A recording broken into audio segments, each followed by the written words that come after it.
What's up, everyone? Welcome back to another review. And this time we're taking a look at Date Night, starring Steve Carell and Tina Fey. Let's waste no time. Let's get right into it. Overall, I thought Date Night was a very enjoyable movie. This movie is nothing that you're going to remember, but it's a movie that's going to keep you entertained, and it's backed by two really good performances by Steve Carell and Tina Fey, who play this boring New Jersey couple who decide to go on a night on a town in Manhattan.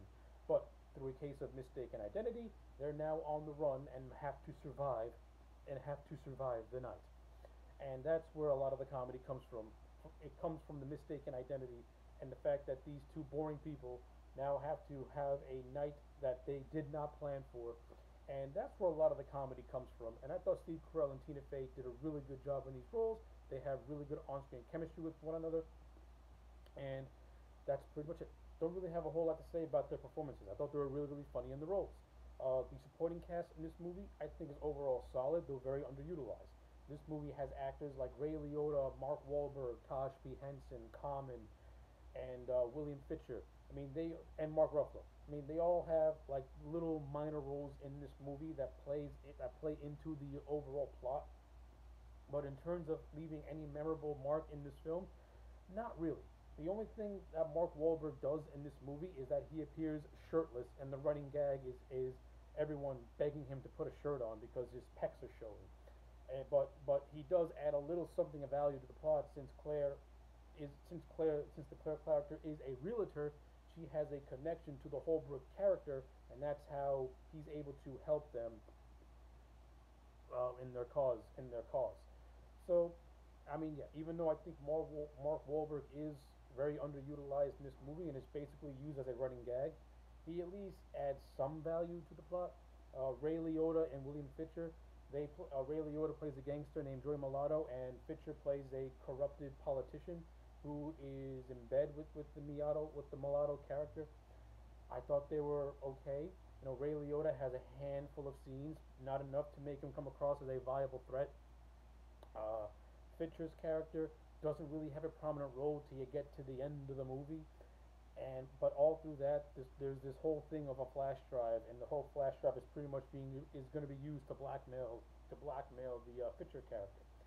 And this is where the comedy comes into play because the Forresters pose as this couple known as the Triple Horns in order to get a dinner reservation, and it's actually Crenshaw, the guy that Fisher plays. Hires his two goons to try and get this flash drive from the Triple Horns. Of course, it's revealed that the real Triple Horns are played by James Franco and Mila Kunis in a somewhat enjoyable scene that kind of parallels the Foster's relationship a little bit. It's actually really funny. But yeah, James Franco, Mila Kunis, they have that one scene. I think it would have been interesting if the four of them teamed up to take down Miato and Crenshaw. I think that could have added some good comedic value to the film as well.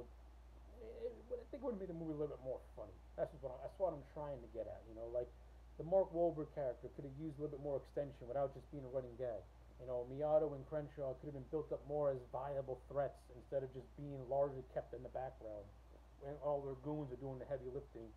But because Leota and Fisher, they don't really have a whole lot of screen time for them to sell their characters. Everything we're told to them is told through about them is told through dialogue, and they don't really come across as threats because we don't really see them doing anything or being actively involved in the apprehension of the Triple Horns and or the Fosters. That's what I think is this movie's biggest letdown. Like, it tries to be like an action comedy, and there are certain moments that are really, really funny.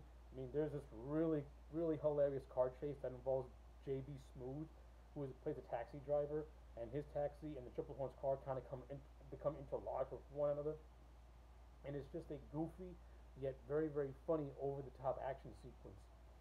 But that's what this movie's trying to do. It's trying to be an action movie, but the action beats are kind of few and far between. Majority of this movie is just the Foresters running from location to location, going back to certain locations.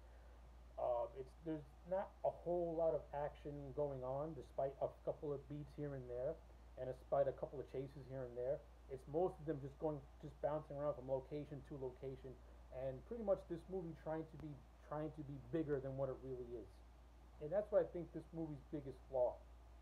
It's that I think its plot is trying to be a little too ambitious when it should have been kept maybe much more simpler, and certain characters should have gotten more expanded upon, and certain scenes should have been done a little bit differently to kind of boost up not only the comedy of the film, but a lot of the action and a lot of the action beats and certain other beats as well.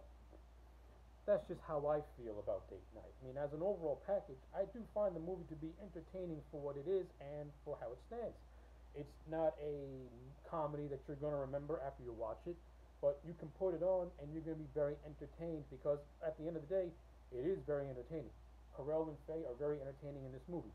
The supporting cast, even though I think they're underutilized, they do have their beats and moments of shine.